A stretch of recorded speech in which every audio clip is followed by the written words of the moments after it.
Well, joining me now, Fred Fleitz, former CIA analyst and Chief of Staff to Ambassador John Bolton, now Senior Vice President at the Center for Security Policy. Fred, it's great to see you, and the President is talking about the calm before the storm. The general reading is he was speaking ever so, subtly to Iran and to North Korea. Your thoughts? Well, I think he was speaking to both. And you know, on North Korea, this really is a hopeless situation. The president inherited a real mess.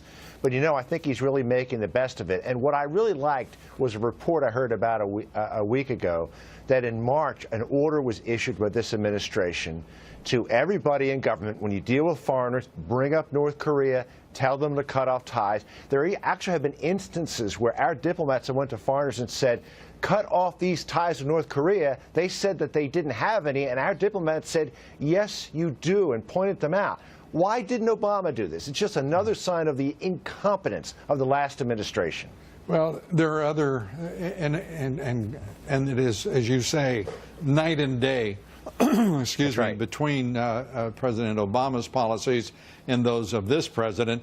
But we are also now looking at the possibility that plans have been hacked from the South Koreans by the North Koreans involving regime change, assassination of Kim Jong-un. I mean, if I hear one more story about how our allies and we have absolute vulnerabilities to cyber attack without seemingly any kind of response, this is frustrating all of us. It really is frustrating because everyone knows North Korea has a robust cyber capability. It actually stole $81 million from a Bangladeshi bank in 2014. The problem here is that the South Koreans don't appear to have adequate cybersecurity. We know that their GPS systems have been jammed, their ATMs have been broken into by the North Koreans. This is inexcusable. And is there anything that can be done about it? Because it appears that the United States has no way to defend our assets or counterattack the Russians, the Chinese, the North Koreans, you name it. I think the United States government is getting better at this. It's worth noting that this leak here, this compromise, apparently was because the South Korean government wasn't defending secrets adequately, and that's a big problem. That puts us at risk. What kind of moron in South Korea isn't thinking about North Korea when he or she is in a responsible position to defend the country against their #1 enemy, which is North Korea? They live in a constant state of potential combat. Yeah, it's hard to understand. Like, we don't know what was behind this. Maybe there's more to it.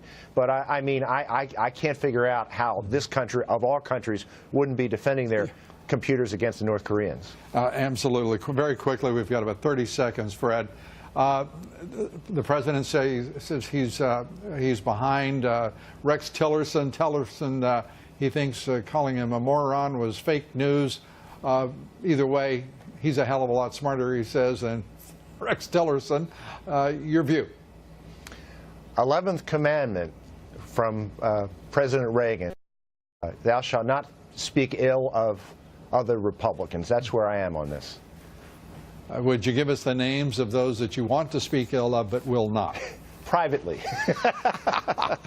Fred, I thank you so much. Good to be here. That kind of restraint I don't encounter often, but I applaud it, and we'll be talking privately. Thanks so much. Fred Fleitz. Appreciate it.